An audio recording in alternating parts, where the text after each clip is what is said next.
Oh, hello, and welcome back to What Steven Reads. My name is Steven. This video is going to be my 10 before the end. 10 books you want to read before 2026, the end of 2025. And I said, all right, let me take this opportunity to catch up with the Goodreads Choice Awards, whatever it's called. And right now it's in the round one, the preliminary round. So I actually have 9. I don't have 10, and the reason it's not 10 is because I'm not buying another book. The 10th book will be something else I'm currently reading, like The Stand or The Savage Detectives. So let's take a look and see what books I wind up having out of the Goodreads Choice, whatever they call it. I have no idea. I don't like reading things to finish, TBR kind of stuff, but I thought it would be fun to get in on this. And the fact that I did buy these books, I mean, it's a good time to get to them, and I'm not going to get to all of them. So the first round ends on, I think, the 20th, which is a Sunday. It could be the 21st, I don't know. I'm obviously not going to get through all 10 of these, so some of the books that I do wind up reading before the 20th might not even get voted into the final round, but that's fine. I just want to read them, so I think that's okay. So, in the fiction category, the book I have out of that, I think it's only one book I have out of that category. Let's see, just one, but I will make a comment on the other book I see there that I was interested in buying, which I did not. So, the one book from the fiction category I have is Wild Dark Shore, which I spoke about a couple of videos ago. So we have that. This is dystopian, and I do enjoy dystopian fiction. If you saw my post the other day, bag full of books, by Charlotte McConaughey. So that's the one book I have out of the fiction category. The other book, which I was going to buy a few weeks ago, maybe a little over a month ago, is called Life and Death and Giants by Ron Rindo. It's about a giant baby that is born, and he develops and grows really fast, and it just sounded like an interesting story. It's about love between the family, and there's this neighborhood that's just very endearing, and it sounded kind of interesting. I just never picked it up, so maybe I'll pick it up in the future, and I'm curious to see how far it gets in after the first round. And then the next section is the reader's favorite historical fiction, and out of that, actually, let me just turn these around as I pick them out. Yeah, they are on camera. So out of historical fiction, I was interested in getting Isola by Allegra Goodman. I just did not pick it up. And again, I'm not running out to buy these books. I think I did that last year, which I wasn't on BookTube. And I don't think I wound up reading any of the books I ran out to buy or get from the library, just a couple maybe. Amity I was interested in. But the first historical fiction book I do have that I bought was Atmosphere by Taylor Jenkins Reid. And it's a light love story. I did start it, reading it on audio on Spotify, and I love her writing. The Seven Husbands of Evelyn Hugo I really enjoyed, so I think I'm going to like this. I already am. I'm a few chapters in already, and it's going really well, so I'm excited about that.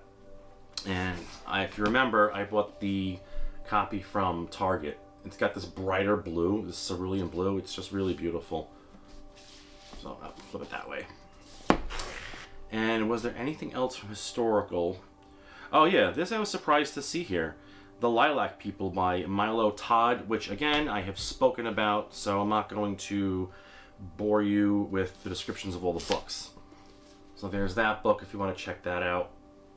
And this is about World War II, or as I say, the people's lives that are not involved in war and how it all affected them. I think that's it for historical fiction. The next category was mystery and thriller, which I have not been reading a lot in this category. There was the one book I was interested, but I'm not buying it because all the other part of the series I have are in paperback, and that's The Impossible Fortune, which is book number 5 from the Thursday Murder Club. So when that comes out in paperback, I will definitely get that. And I've been saying for a while, being a thriller or a mystery novel, I feel like there's a definite plot in those books, and then there's a plot twist, and then once you learn it, I don't know if I would read those books over again, so I don't see a need in buying it.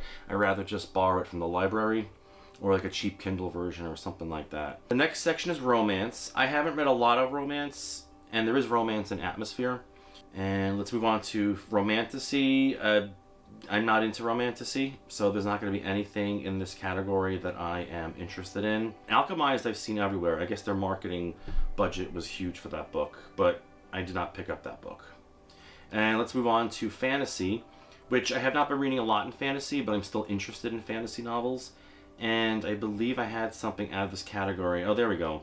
The Devils by Joe Abercrombie, and this is the first book that he's writing in this series. Got that. You probably saw this in a book haul of mine. It sounded cool. And I see Brandon Sanderson's here. I have read a couple of his books, but I didn't continue with anything. And Watermoon sounded cool by Samantha Soto. And then Catabasis by R.F. Kuang is on here. I did not pick that up. Yellowface was awesome. I have not read any of her other stuff. So the other book I have here, this is the first book I have. No, second book in this category I have is V.E. Schwab's Bury Our Bones in the Midnight Soil. Because I loved, as you know, got me back into reading. Say what you want about the book, how serious it is, or whatever else. I enjoyed it. So that's Bury Our Bones in the Midnight Soil by V.E. Schwab. And slide that back so you can see the end. And then I think that was in fantasy. I'm not really sure. Book 2.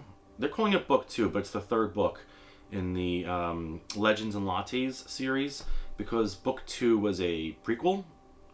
And this is, I guess they're calling it number 2. I don't know. And then another book I was interested in, but I have not read the first, was The Strength of the Few, which is the sequel to The Will of the Many. And I have not gotten to that yet. And then science fiction. What do we got left here? Let's see. Science fiction. I heard about The Memory Collectors. I remember there was hype that it was coming out, but I never really heard anything about it. Dream Hotel sounded cool, just never picked it up. Of Monsters and Mainframes by Barbara Truelove. I am interested in picking that up eventually. It is on my list.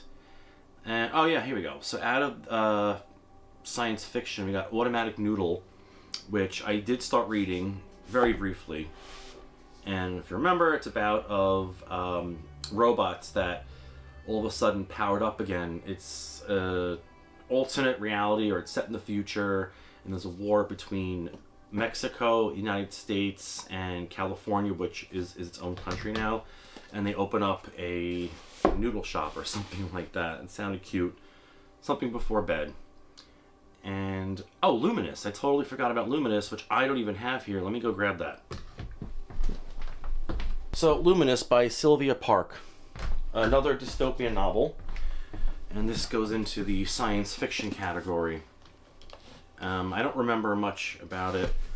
I probably spoke about it. I don't remember, but if we get to that, I'll definitely talk about that more, because it did sound cool to me. And okay, and then I picked this up the other day. So this is borderline a slight book haul video, I guess. The Merge by Grace Walker. It's set in a distant future, or close future, I don't know. And I guess the point of it is, if you're dying, or maybe there's financial struggles, people can merge their consciousnesses,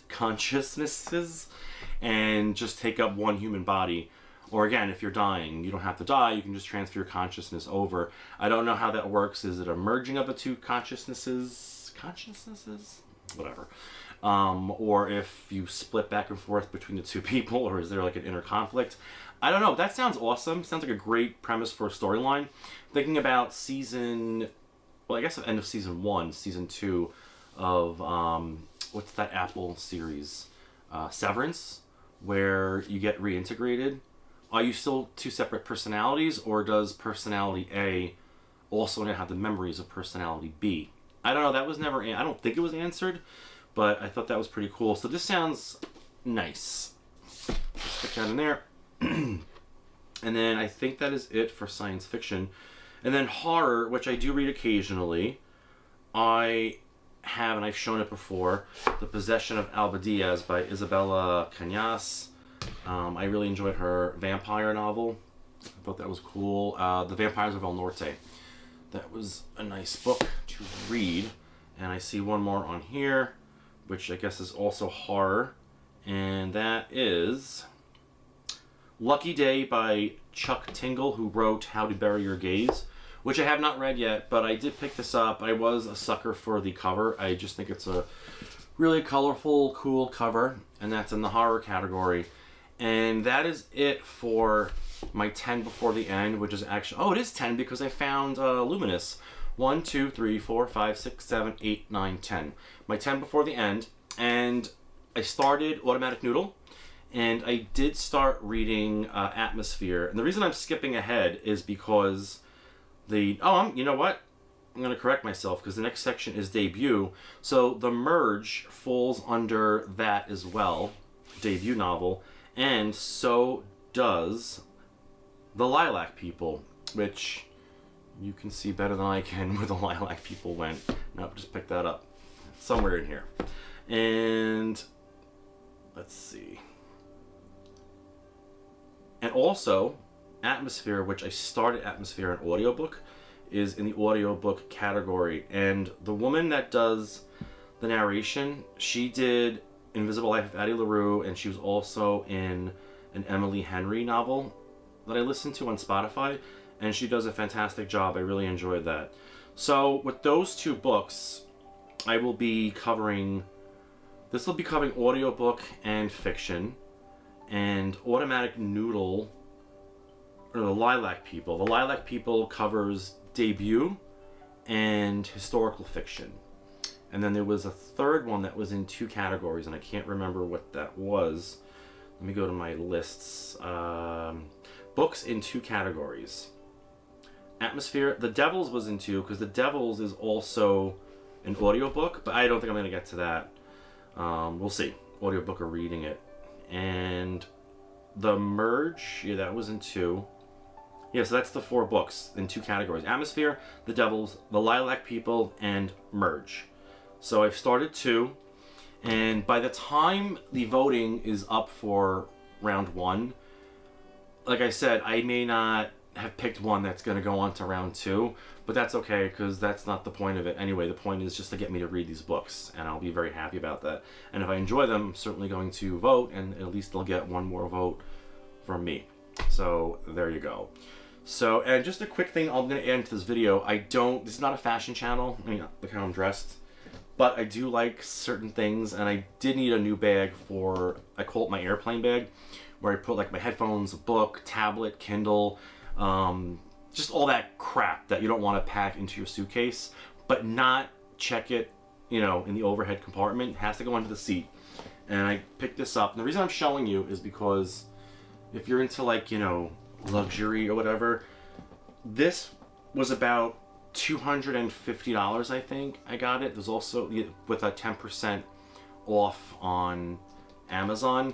It's just that people spend a lot of money on luxury goods that are just overpriced, cheaply made. This is leather from Italy. I've watched tons of reviews and read reviews. This is a high quality product. So if you're into leather goods, Peter bought a duffel bag for like a 1 night or 2 night stay, and I just think it's awesome. And for the price, it's not marked up because of a name, and it really is good quality leather. Believe me, I'm not saying I'm an expert, but I do know some things about leather. And I did make a post on Instagram. Please check me out at What Stephen Reads. You'll see some photos I took with, I did a bag of dystopian books, and I stuffed them all in there, took a couple of pictures, and it's also here on my YouTube channel. So please like and subscribe if you enjoyed this video, and check me out on Instagram if you can, same name as this, and I will see you next time. Thank you. Bye-bye.